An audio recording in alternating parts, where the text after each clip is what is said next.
just hours from now, Donald Trump will hold his first news conference as president-elect, and he's got plenty to talk about this morning. Boy, does he.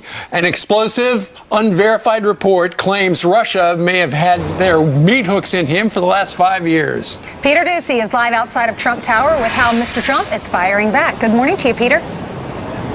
Good morning, and the president-elect is firing back at these reports that the U.S. intel community used an unverified document to brief him and try to convince him that the Russian government was blackmailing him, the same way that he responded to reports that the Russian government was interfering with the U.S. election process. He says none of it is true. This all is something that we're talking about this morning because BuzzFeed published a document, even though they admitted that it was unverified and it contained salacious information about the president-elect, and he sees this admission that the details are not confirmed as the headline. So he's tweeted a lot today. He wrote this: intelligence agencies should have never allowed this fake news to leak into the public. One last shot at me. Are we living in Nazi Germany? He also wrote, I win an election easily, a great movement is verified, and crooked opponents try to belittle our victory with fake news. A sorry state. The president-elect also wrote, Russia has never tried to use leverage over me. I have nothing to do with Russia. No deals, no loans, no nothing. The incoming White House Chief of Staff, Reince Priebus, elaborated on that a little bit earlier today. It is complete garbage, I'll tell you that. And I look, I was in the briefing too, and I got to tell you, this salacious stuff, the first I've heard of any of these things was when someone printed off a BuzzFeed. BuzzFeed themselves said this stuff's not credible. Something else the Trump team says proves the document is illegitimate is the mention of longtime Trump lawyer Michael Cohen sneaking overseas to allegedly meet with Russian officials in Prague about the campaign here. Problem is, Cohen says he's never been to Prague. Incoming counselor to the president, Kellyanne Conway, says nobody from the campaign coordinated with the Kremlin because that wasn't part of their strategy.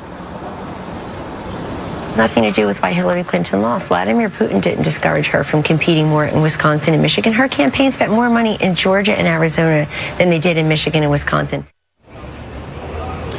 Today's press conference, the first in a formal setting since Mr. Trump won the election, was originally billed as an opportunity for him to explain how he was going to separate himself from his business interests before moving to the White House. But now there's obviously a lot more to talk about. Back to you. All right, Peter Ducey with a live report from Trump Tower. Trump is mad. Did you notice that? He was yelling, all caps. Right. All right, meanwhile, this morning, everybody is talking about politics as the president-elect's cabinet picks are in the hot seat once again today. I did everything I was required to do. And the complaints about the voter fraud case and the complaints about the Klan case that I vigorously prosecuted and supported are false. So what do you think about these new sound bites? We've got brand new dials with Lee Carter next. But first, let's check in with Martha McCallum. Hey, Martha. Hello there, Brian. Good morning, everybody. So, wow, there's a lot to talk about this morning. And first up today, Rex Tillerson, the Secretary of State nominee, will get his grilling before the committee today on Capitol Hill. And you've been talking about it all morning. Donald Trump and Russia, explosive new information that the president-elect says is 100% false. Bill and I will see you for a busy morning here on America's Newsroom at the top of the hour.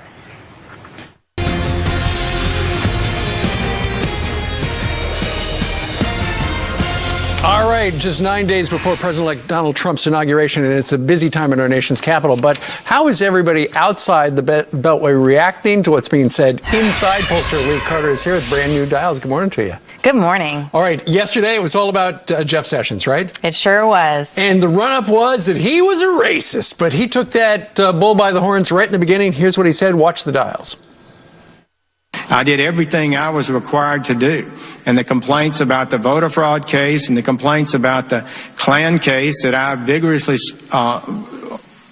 prosecuted and supported are false. And I do hope this hearing today will show that I conducted myself honorably and properly at that time, and that I am the same person, perhaps wiser and maybe a little better, I hope so, today than I was then. But I did not harbor the kind of animosities and race-based discrimination ideas that I was accused of. I did not. Man, Republicans were off the chart on that. Off the charts. They gave him an A. Independents a B. You can see Democrats a C-, which is actually pretty good. He did very, very well. And by putting that out there up front, he really just neutralized the concerns. And I think he had a great day yesterday. You also put Donna Brazile to the test. Here she is. With the new administration, will they work with the people across the aisle? Watch the dials. No question. I mean, look, I've heard from Elizabeth Warren. I've heard from Bernie Sanders. I've heard from a number of Democrats that will fight. But there are also, other Democrats who are saying, look, put something on the table. Let us work together. We have a lot at stake in terms of the economy. President Obama is leaving the White House and leaving the economy in a much better shape than what he found it back in 2009. So you can see there, Democrats really responded well to this. They gave it an A. But even independents and Republicans, especially when she said there are Democrats out there, let's work together. That's what people are so hungry to hear. They're so tired of the gridlock. When she went on to defend Obama and say things are better off now than they were in 2009, it just didn't resonate. But working together, that's what people want to hear. Speaking of defending Obama, that is Valerie Jarrett, trusted aide to Barack Obama's job. Here she is talking about scandal-free. The president prides himself on the fact that his administration hasn't had a scandal and that he hasn't done anything to embarrass himself. But that's not because he's being someone other than who he is. That's because that's who he is. That's who they are. And I think that's what really resonates with the American people. Scandal-free administration. So you can see Democrats an A, independents a C-, Republicans an F. What they said, pretty low bar to just be scandal-free. They wanted to hear a little bit more than that. No kidding. All right, Lee Carter, thank you very much for doing all that work for us. Great to be here. Thanks so much. All right, we're going to step aside. More Fox and Friends in 2 minutes. Abby is down in Mobile, Alabama, because Jeff Sessions is from that area. Good morning, Abby. Good morning. I gotta say, I wish that I had time to talk to every single person at Spot of Tea where we are in Mobile, Alabama. They have just been fabulous. It has been so nice to just feel so welcome here in Mobile. This is the home of Jeff Sessions, obviously getting grilled again today on Capitol Hill, but you've heard how much he is just beloved down here. No kidding. You wish you could talk to everybody. We wish we had some of the home fries. I want some of your beads, lady. Bring them back. Yeah. Mardi Gras. The peas, they've got the strawberry tea, they've got bananas Foster moon pies. Sounds good. Thank you, Abby. So good. Thanks, you guys. See you back here tomorrow, everybody. Morning, everybody. What a morning this will be. A significant day for the incoming Trump administration. Donald Trump holds his first news conference since the summer, 2 hours from now. This, as he calls, quote, completely unverified reports about allegations involving Russia and potential blackmail. There are serious allegations now that no news organization has been able to confirm, yet it's out there. In addition, his perhaps most controversial pick to be in his cabinet faces Congress this morning. We've got it all for you as we say hello. It's a Wednesday, and there's a lot going on. I'm Bill Hemmer. Welcome here to America's News. Good morning. Say that again. Good morning, Bill. Good morning, everybody. I'm Martha McCallum. This story is rapidly developing today. It comes ahead of an already very important day for the Trump team. The confirmation hearing for Rex Tillerson. You can see the activity in the room on the left-hand side of your screen, and the buzz is palpable. He will sit at that table moments away as he tries to become Secretary of State for our country. That just getting underway. He, of course, is the ExxonMobil CEO who will undoubtedly face very tough questions from both sides about his relationship with Vladimir Putin. It is also day 2, confirmation hearings for the Alabama Senator Jeff Sessions. He is the pick to be the next Attorney General. A big headline to watch there now. Democratic Senator Cory Booker becoming the first sitting senator to ever testify against a colleague. That will happen today at some point. Big stuff. So at 11 a.m., we will hear from Donald Trump, the president-elect himself, on this very controversial day. Mr. Trump will hold his first news conference since winning the election. The last one he did was back in July, 167 days ago, since reporters gave him open questions. So we'll be watching that. We don't know if he will address these reports about Russia, but certainly he's going to be asked about it. So his team already denying all the unsubstantiated allegations. This is Reince Priebus from NBC earlier today. Someone in the past that's been a source somewhere in something that you don't know about is now somehow attached to this document that not even the New York Times will publish, which bases its entire report on a meeting in Prague that never happened. The guy's never been to Prague, and here we are on the Today Show, one of the greatest morning shows in the history of America, talking about stupidity. Well, so let's and actually an offensive crap. It's all phony, baloney garbage. And so I've read this thing on BuzzFeed. There's nothing to it. Fired up Reince Priebus this morning. Mr. Trump tweeting today, quote, intelligence agencies should never have allowed this fake news to, quote, leak into the public. One last shot at me. Are we living in Nazi Germany? He wrote. I want to bring in Chris Stirewalt now, our Fox News digital policy editor, as we look at Rex Tillerson now in the room. His hearing begins momentarily. Chris, good morning to you. Good morning, Brother Bill. This is how BuzzFeed put the story out last night. It's an online news curator of sorts. With it, the editor said this, Ben Smith, as we noted in our story, there is serious reason to doubt allegations. That was part of what he said. Then he went on to say the following: publishing this document was not an easy or simple call, and people of goodwill may disagree with our choice. But publishing this dossier reflects how we see the job of reporters in 2017. Address that. Well, I'm guessing he's probably right in the sense that, well, look, the first thing is we should clarify what this is and what this isn't. What this is the CIA and the FBI and the intelligence community presented to Donald Trump. This is the reporting from real news outlets, presented to Donald Trump and President Obama and others. Hey, by the way, something that's been circulating out there are these rumors cultivated by your political opponents that were paid for and cultivated by them. And the Russians have this, they know this, this is out there, you should know it, we're trying to run it down, but this is something that's out there. The details of those allegations are disgusting, and some of them are criminal, others are just gross, but they're out there, you should know it. BuzzFeed takes this and says, hey, just putting it out there, just thought you ought to know it. That's not the way that journalism works. That's not how you do that. You don't take something and just say, well, I found it on the street corner and I'm putting it out there, even though it contains shocking, salacious, highly damaging accusations against a person, even if it's a public figure. So that's not journalism. That's just being a billboard where you can post stuff. Yeah, so the allegations came from a man in Britain, correct? And he had been paid by GOP operatives during a primary campaign, and then later was hired by Hillary Clinton to look for dirt on Trump. Or Democrats, supportive of Clinton. Is that how we understand where this came from in terms of sourcing? The New York Times, very thorough and quite excellent reporting on this matter, basically says, yes, a private eye, essentially, a guy with ties to British intelligence, now in the United States, gets paid to dig dirt on Trump, to do an opposition research packet. This is part of what they come back with. We also know this was circulated to news outlets during the campaign. This stuff that was out there that reporters already had and had already seen because the campaigns were dumping opposition research, as is the practice. They passed on it at the time because it was unverifiable. It ends up in the intelligence briefing that goes to Trump, and then BuzzFeed says, here we go. But I would caution Trump and his supporters about this. This is what they asked for when they praised Julian Assange and WikiLeaks to the high heavens and said, we don't care where it came from. We don't care it's verified. It's been stolen, but it's bad for the Democrats, and now the truth is out, so here you go.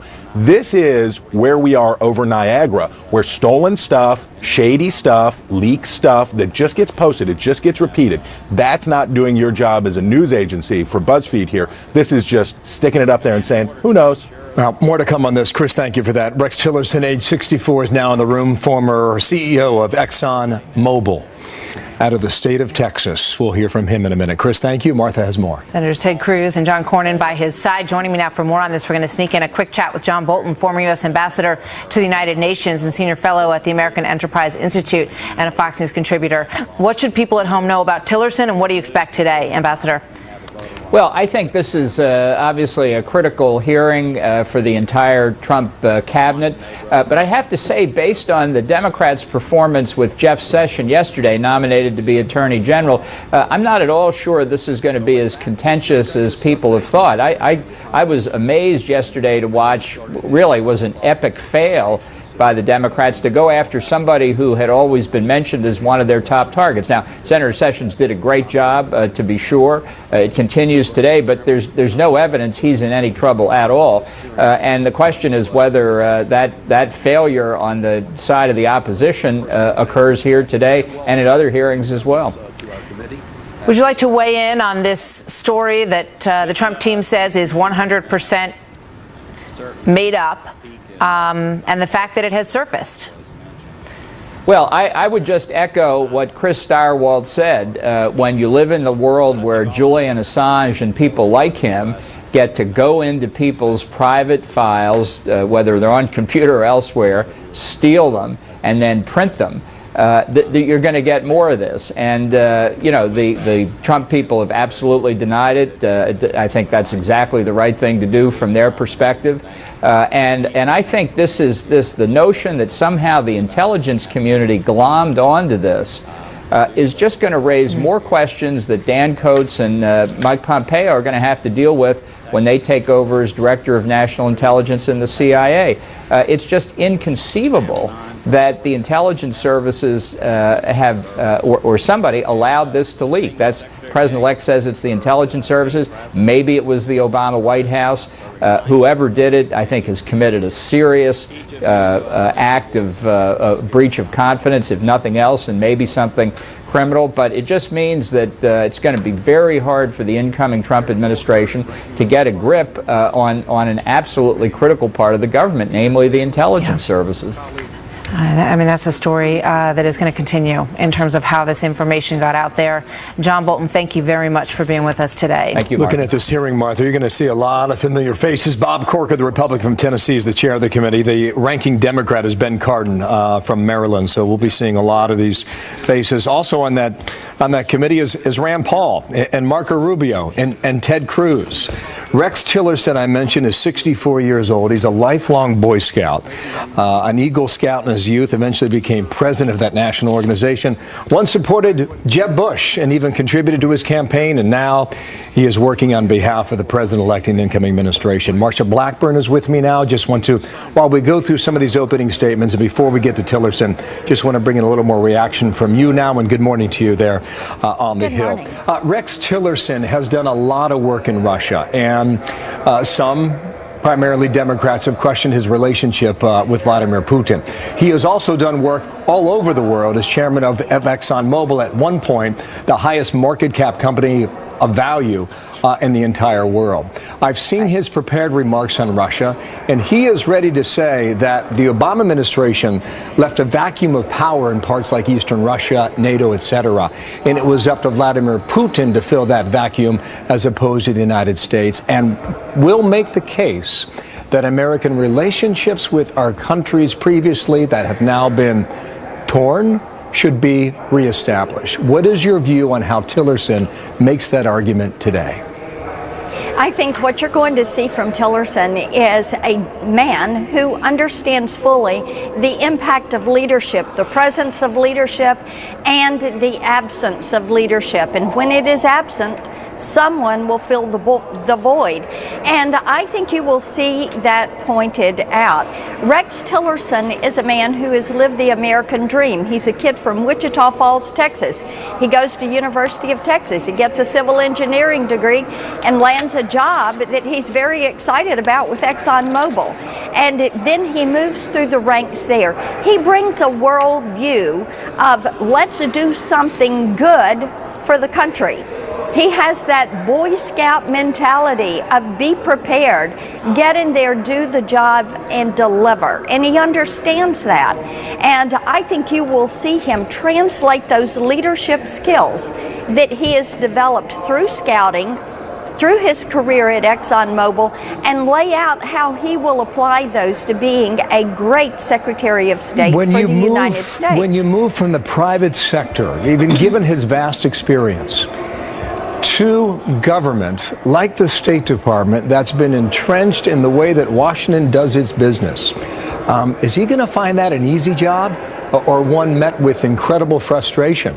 Or perhaps does he have the personality and experience to change it? You know, and that's a key question. And here is what I think is the nugget in this bill. leadership skills are a transferable commodity.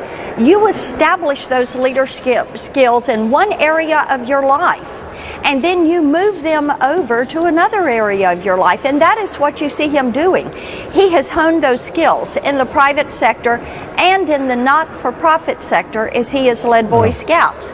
And then he's applying those now to the United States and to the world stage. And I think he is going to do an amazing job because he knows how to work in the private sector, the not-for-profit sector. And I think actually it is going to end up being a fairly easy transition for him. Wow, fairly easy. We shall see on that. Yes. Thank you, Marsha Blackburn. Good to be with you. Thank you. Republican from Tennessee, and we appreciate your time today. Rex Tillerson on the hot seat, nominee to be Secretary of State for Donald Trump. Let's listen in on Capitol Hill. Across the world. As all of us know, this is no easy task. We live in a dangerous year and a dangerous world. And after the last 8 years, we face a circumstance where many of our friends no longer trust us, and many of our enemies no longer fear us. Rex Tillerson is a serious man who understands the value of perseverance, and he knows what it takes to accomplish difficult tasks. From an early age, he worked to climb the ranks in Boy Scouts to become an Eagle Scout, and he started as a production engineer at Exxon in 1975, eventually climbing his way to the top as CEO of the Fortune 10 company. At Exxon, he led one of the world's most respected companies with over 75,000 employees and over $250 billion in revenue. Exxon, a proud Texas company, does business in 52 countries. And Rex has traveled the globe negotiating business deals with world leaders, effectively advocating for the interests of his company, shareholders, and employees. The numerous achievements that Rex has earned, they don't come without hard work, dedication, and passion for one's mission.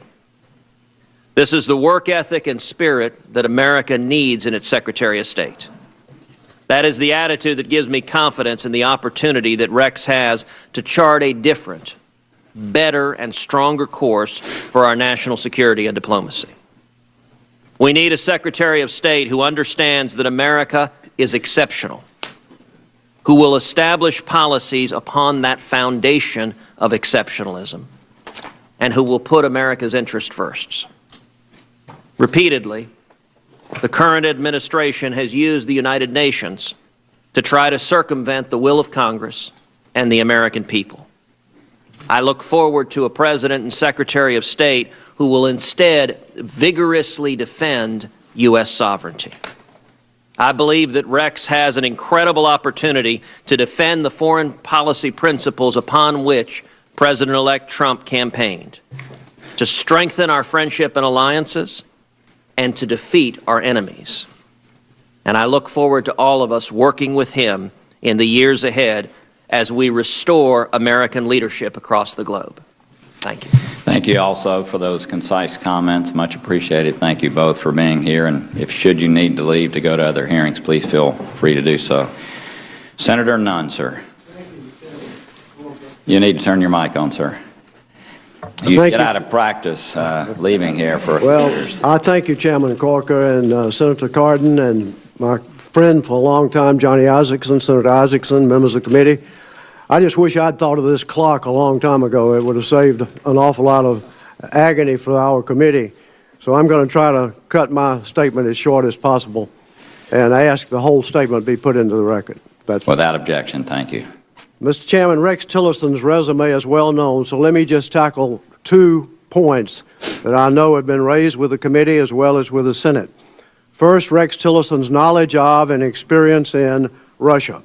And second, how his work in the private sector prepares him to be our top diplomat and run one of the most important departments in our government.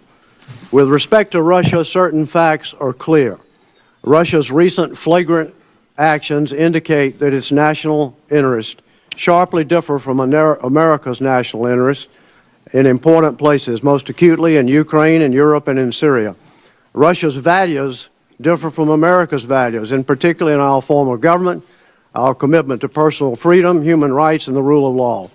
These fundamental differences are very important, and the fact that our interests and values differ should always inform our policy toward Russia. But, Mr. Chairman, the important facts don't end here. It is also a fact that Russia today deploys hundreds of nuclear warheads on ballistic missiles that could be fired and hit their targets around the globe in less time than it will take to have opening statements at the hearing today. It is also a fact that for both the United States and Russia, the risk of an accidental, unauthorized, or mistaken launch of a nuclear ballistic missile is unnecessarily high, particularly in our world of increasing cyber vulnerability. It is also a fact that the United States and Russia, like it or not, are bound together in areas of unavoidable common interest, including the prevention of nuclear and biological terrorism, the prevention of nuclear proliferation, false warnings of nuclear attacks, and the hacking of command and control systems or nuclear facilities. These facts lead me to an inescapable conclusion. It is dangerous for the United States and Russia and for the world to have virtually no dialogue on reducing nuclear risk and very little military-to-military communication. If this continues, then we are guided by zero-sum logic. On both sides, we and Russia may be rewarded at some point with catastrophe. This is my judgment even when we have stark disputes, including strong evidence from our intelligence community that Russia has interfered in U.S. elections, a finding that Congress must fully examine, including its ominous implications for our political process and our security. Mr. Chairman and members of the committee, there have been other moments in history when voices in both Washington and Moscow argued that our areas of disagreement were so great that we should not work on issues even of common interest between our two countries. For those who are considering this point, I would suggest rereading President Kennedy's commencement address at American University delivered just months after the Cuban Missile Crisis. President Kennedy spoke of the pursuit of peace as necessary and rational, quoting him, "In an age where a single nuclear weapon contains almost 10 times the explosive power delivered by all the Allied forces in the Second World War." President Kennedy rejected voices saying it is useless to speak of peace until the leaders of the Soviet Union adopt a more enlightened attitude. Kennedy warned, "Let us not be blind to our differences, but let us also direct attention to our common interest and to the means by which these differences can be resolved." Mr. Chairman and members of the committee, these words remain true today. I know Rex Tillerson pretty well, and I am confident that he is well prepared to do what is essential for the security of our nation, to hold firm and tough where our national interests and values demand it, and to build on our common interest in working with other nations, including Russia, on practical, concrete steps that will make the American people safer and more secure. Mr. Chairman, Senator Cardin, and other members of the committee, I also consider Rex Tillerson's experience and knowledge in business as an asset, and as well as his knowledge of Russia. I think both are assets, not liability. I also consider his business experience very relevant to the world today. It's an asset. As I look at the world today, every significant international challenge we face has a very important business component. It's true in Ukraine, it's true in the Middle East, it's true in most places. Rex Tillerson knows these crucial regions, he knows the leaders, and he understands the challenges and the risk. He is also keenly aware of the power of the private sector and the important role it can play in addressing these fundamental issues. Mr. Chairman, in wrapping up, I'm confident that if confirmed to be Secretary of State, Rex Tillerson will take off his corporate hat, but he'll use his vast experience to devote 100% of his considerable intellect, energy, and experience to protecting America's interest in the troubled world we're in. I thank you, Mr. Chairman, and I urge his confirmation. Thank you so much for being here and participating in your many, many contributions relative to nuclear safety around the world. Secretary Gates. Chairman Corker, Ranking Member Cardin, distinguished members of the Foreign Relations Committee, it gives me great pleasure to introduce my friend and fellow Eagle Scout, Rex Tillerson, as the President-elect's nominee to be the next Secretary of State. I've known Mr. Tillerson for a number of years through our shared experience in leading the Boy Scouts of America. On many occasions, after a day of meetings, Rex and I would talk, often for hours, about international affairs, including Russia and Vladimir Putin. I believe I have a pretty good idea about how he thinks about the world and the challenges we face. The Secretary of State has 4 important roles: advising the President, negotiating with foreign governments and international organizations, representing the United States abroad, and leading the Department of State. Against a backdrop of having known or worked with 12 Secretaries of State, I believe Mr. Tillerson is superbly qualified to carry out each of these roles. He is deeply knowledgeable about the international scene and geopolitics, and importantly would be an informed and independent advisor to the President. He would be candid and honest, willing to tell the President straight from the shoulder what he needs to hear. He would bring decades of experience as a tough and successful negotiator with foreign governments to the position. I've heard him speak often to scout groups about American values, and I know he would be an eloquent and passionate representative of the United States to the world. And finally, based on his long experience in leading a major corporation as well as the Boy Scouts, I know he will lead the Department of State with skill and respect for the professionals. Much has been said and written about Mr. Tillerson and Russia. I've spent my entire adult life dealing with the Soviet Union and Russia. I joined CIA over 50 years ago to do my bit in the epic struggle with the Soviet Union. During that time, I acquired a reputation of something as a hardliner. Just ask a couple of previous Secretaries of State. Yet I knew that we not only had to resist and contain the USSR, we also had to contain the risk of conflict with it. And that meant engaging in dialogue, negotiations, and even reaching agreements limiting strategic nuclear weapons and establishing agreed procedures to prevent confrontations from escalating. This new administration must thread the needle between pushing back against Vladimir Putin's aggressions, meddling, interventionism, ambitions, and bullying, and at the same time find a way to stop a dangerous downward spiral in our relationship with Russia. I believe Mr. Tillerson is the right person at the right time to help accomplish both of those goals. And so it is with pride and confidence that I introduce him to you today and encourage his confirmation. We thank you all for being here. You honor us with your presence. We thank you for your contribution. You do not have to leave, but you cannot stay there. So we actually hope you will stay somewhere in the premise and participate if you would like.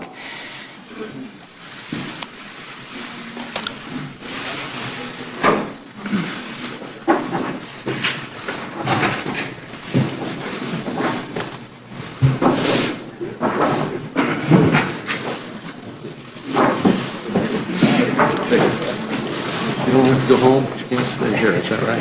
Yes, sir. Thank you. Thank you, John. Good to have you here. Thank you, guys. Thanks, Ted. Thank you.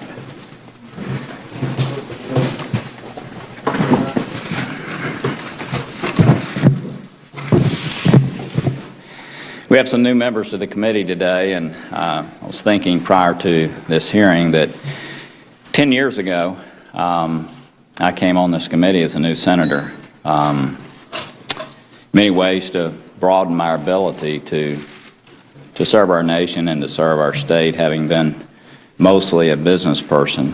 When I came here, the first order of business was to deal with the surge in Iraq. Pretty monumental time.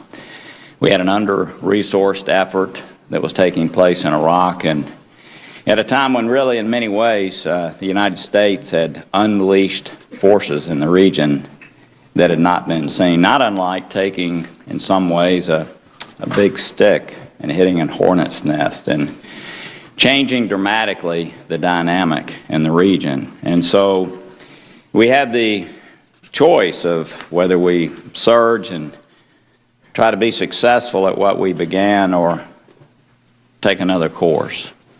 Afghanistan also had been under-resourced, and all of a sudden we began discussing things like nation building, things that had not been part of our vocabulary for many years. We had the Arab Spring that took place in 2011, again some of which was built off of some of the activities that I mentioned earlier. And we had all kinds of incoherent things that took place. The quick throwing aside of a leader in Egypt that we had known for years, an undertaking in Libya that I still have never understood what the goal was, but left a large vacuum in the region with arms spreading throughout northern Africa and other places. We had the conflict in Syria that began, if you remember, with us cheering on the people who wanted basic human rights and more of a democracy. And then we had the red line that our country did not follow up on. After that, we had the taking of Crimea and the destabilizing of eastern Ukraine, some of which I think was driven by observing U.S. leadership in the world. We had China redrawing a map that had been around for thousands of years in the South China Sea and claiming islands and properties and building runways and doing things that, again, until that time had not occurred. We've had the whole destabilization of Europe, where I think confidence levels in Europe are probably the lowest they've been in our lifetimes, driven by concerns about, in many cases, what our role is, but also the role of Russia and what it's been doing in the region, the role of immigrants that are flowing in, the whole challenging of the European model. And then we've had a campaign, let's face it, that has been somewhat unorthodox, one that has also given concern to our allies in the world and to many around the world as to just where America is going to be. With all of this chaos that has exhibited through multiple administrations and will continue under this for a period of time, we've had chaos where the United States has been withdrawing in its leadership role. And to me, that's a recipe for further chaos. So this is a very important hearing. I had the ability the other day to sit down with General Flynn, who's going to be the National Security Advisor, and has spent time with people around him for some time. And I know that, rightly so, his focus is also on our country doing well economically. Every military leader we've had before us, and certainly Secretary Gates, have told us that if our nation is not strong economically, if we're not doing the things fiscally to keep ourselves strong, then our nation will be weak and our leadership around the world will be diminished. And so I'm thankful that that is the case. A lot of people here realize that it's not only important for us to be economically successful, but we understand that autocrats in other places, when they themselves are not successful, end up creating havoc around the world for nationalistic reasons to build support within their countries. And therefore, we don't wish the other major countries in the world harm as it relates to economic growth. We want them to do well. Countries like China and even Russia, who no doubt has conducted very nefarious activities here in our country. Many of us have seen in the Middle East the fact that poverty, not unlike what happens in our own country, where people who live in cities and neighborhoods have no hope, crime permeates, things occur. And we've seen the same thing happen in the Middle East, where young people with no hope are attracted to ideologies that end up threatening our own nation. So I appreciate the fact that at the National Security Office, they're not only connected to those who will be dealing with our issues of foreign policy and our role in the world, but also focus on those economic issues, which brings me to trade. Our country has shown great leadership around the world. Rob Portman served as our trade representative in previous administrations, and there's been a great deal of talk about what our role will be in that regard. I think most of us believe that a world that continues to focus on free enterprise, a world that continues to have democratic principles more and more permeated, is a world that's a better place for us. And while our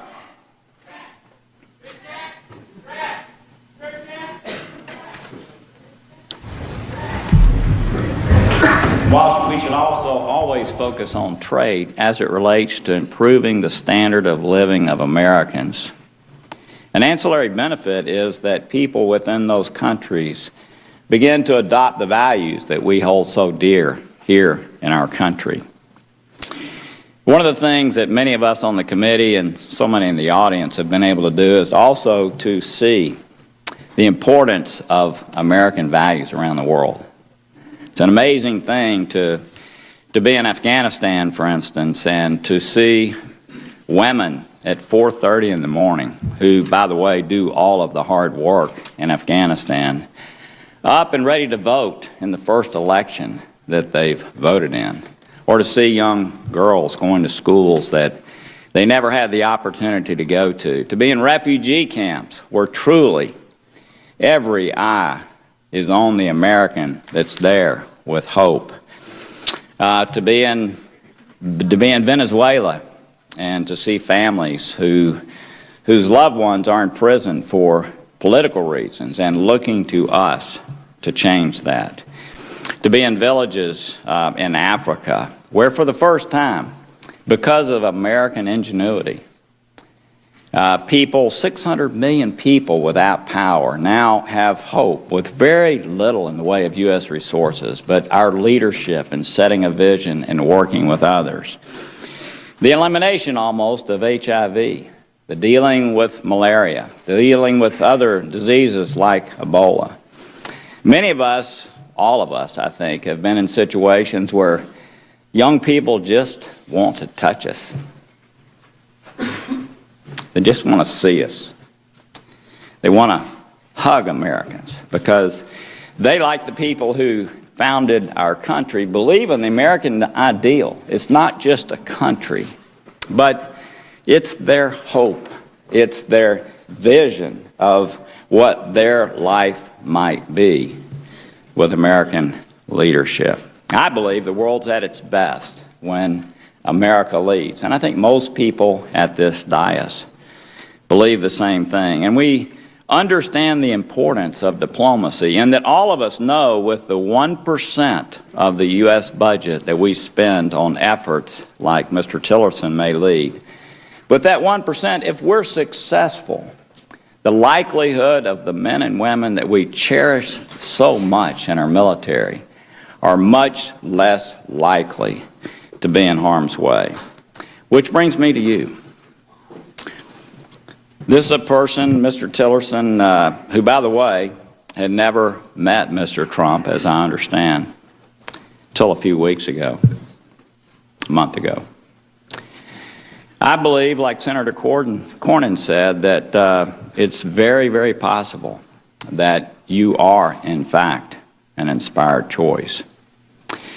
We look at the president who, if you think about it, approaches everything almost from an economic standpoint. That's been the world that he has lived in. And the fact that you've led a global enterprise with 70,000 employees around the world, have been there for 41.5 years, have met world leaders, know them up close and personally. To me, that is going to give our new president much greater confidence in your ability to offer advice. And I think it's going to give the State Department possibly the ability to have the appropriate balance with other forces as it relates within the White House and other places, as it relates to developing a vision for our country. If you think about it, not only does the world not really understand where America is today, and all of us have had leaders in our offices wondering what is next, all of us. But if you think about the body politic here in our own country, doesn't understand. You look at the election, we had the Bush presidency, and then we had the Obama presidency, which was not the Bush presidency, and then we've had this election where many things have been said, and sometimes in unorthodox ways. And so not just the world leaders not know where we are, not just citizens who watch us on television and other places, but our body politic here does not know. So, Mr. Tillerson, this is a momentous time. This, to me, is the most important nomination that the President has made. The world paying attention to this hearing, I think, denotes that. You have the ability, no doubt, to draw a crowd. But it's going to be your responsibility to define clearly what America's role in the world is going to be. I know Secretary Gates has spoken to this many times as he talks about the way the world was when it was us and the Soviet Union. But now it's very different. And the American people even don't fully understand what the future holds. You've got to restore our credibility, secondly. Look, the NATO alliance is shaken. Europe is shaken. Our Arab friends, because of negotiations that have taken place, are concerned about the future, and I could go on, but I want to be respectful to other people's time. But one of your first goals is going to be to restore U.S. credibility around the world. You're going to need to prioritize. One of the things I've witnessed over the last for the entire 10 years I've been here actually, is there's a lot of activity that takes place, but it's hard to discern where it's taking us. And so I think as a person who's led an organization, who's risen from the bottom, who's been the CEO of a global enterprise, may in fact be an inspired choice to prioritize, to restore credibility, which is what a company like yours has had to do, to have those relationships based on trust, based on people knowing that we're going to do what we say. And then lastly, you are the person that is charged with being the principal advisor to the President on foreign policy. And I think that's the question that people on both sides of the aisle will raise most here today is, we know that the President-elect's foreign policy is evolving as he takes office, as he talks to people, and there's no way that you could speak on his behalf today. That cannot happen. So what people here today are going to want to know is, how are you going to advise him? You're going to be one of the last people to talk to him. You're going to be up under the hood, sharing with him what you think ought to happen. We know that at the end of the day, you're going to carry out his policy, and all of us have watched as other secretaries of state have tried to carry out their own policy and not the President's, and we know that that does not work. So we thank you for being here. My sense is that you are going to rise to the occasion, that you are going to demonstrate that you are, in fact, an inspired choice, that you're going to be able to take the years of accomplishment and relationships and transfer that and translate it into a foreign policy that benefits U.S. national interest. Thank you again for being willing to put yourself before our country and the world in this manner. And with that, let me turn to our distinguished ranking member and my friend, Ben Cardin. Well, again, Senator Corker, thank you very much for the accommodations in this hearing. And I agree with your final comment. This hearing is about Mr. Tillerson and Mr. Tillerson's views. But I think we're going to have some specific questions because of statements made by Mr. Trump. But we do want to hear your views, particularly as it relates to many of the challenges that Chairman Corker went through in his opening statement. To Senator Nunn, it's a pleasure to have you in our committee, and we thank you very much for your years of public service. Secretary Gates, thank you for all of your service, and you honor our committee, both of you, by being here today. And I also want to once again welcome our new colleagues, Senator Booker, Senator Merkley, Senator Portman, Senator Young. I've worked with all four of you before in different capacities, and I know your commitment to our national security and to foreign policy, and I know you all will be great additions to our committee. I want to acknowledge Senator King, who's here. It's not the first time that Senator King has been in our committee room to observe a hearing. We got to get you on the committee, but we thank you again for your interest in this hearing. And Mr. Tillerson, as I told you in our private meeting, thank you. Thank you for being willing to serve the public. It's not easy to put yourself forward. As you found since your nomination has been brought forward, your life has changed pretty dramatically, not just for you, but for your entire family. And we thank you for your willingness to serve our country. Providing advice and consent on the nominees of the President is one of the most important constitutional powers of the Senate. It's an awesome responsibility and one that I know that all of us on this committee take with the utmost seriousness.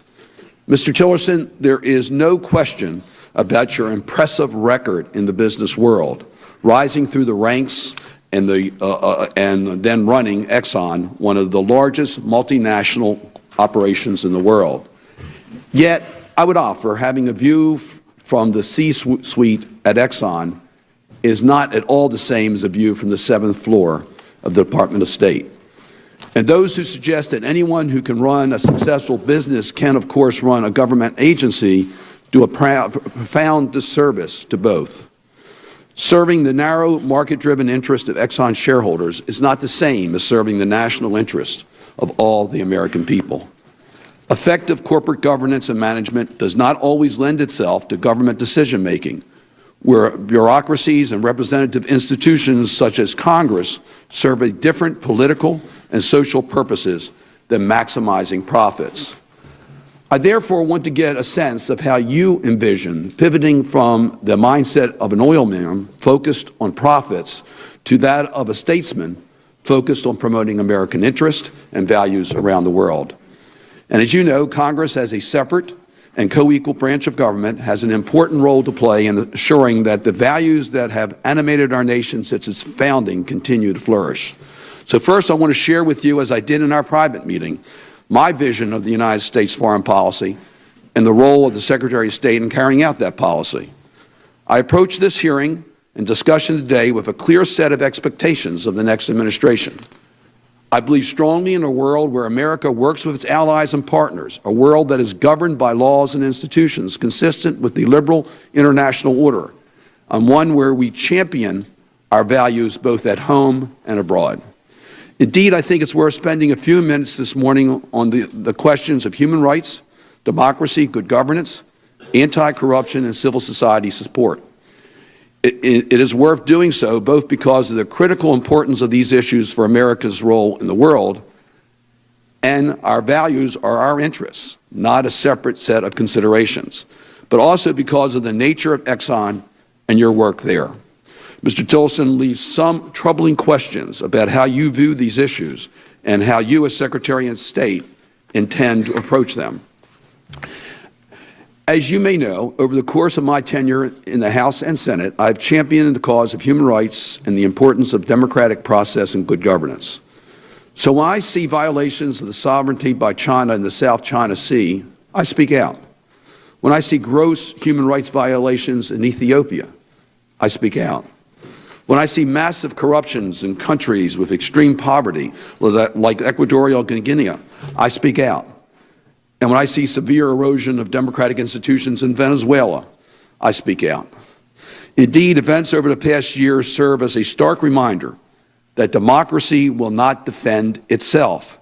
It requires those of us who believe in the enduring values of the democratic experiment to nurture and support it, and to defend it from authoritarian opponents who do not share our values.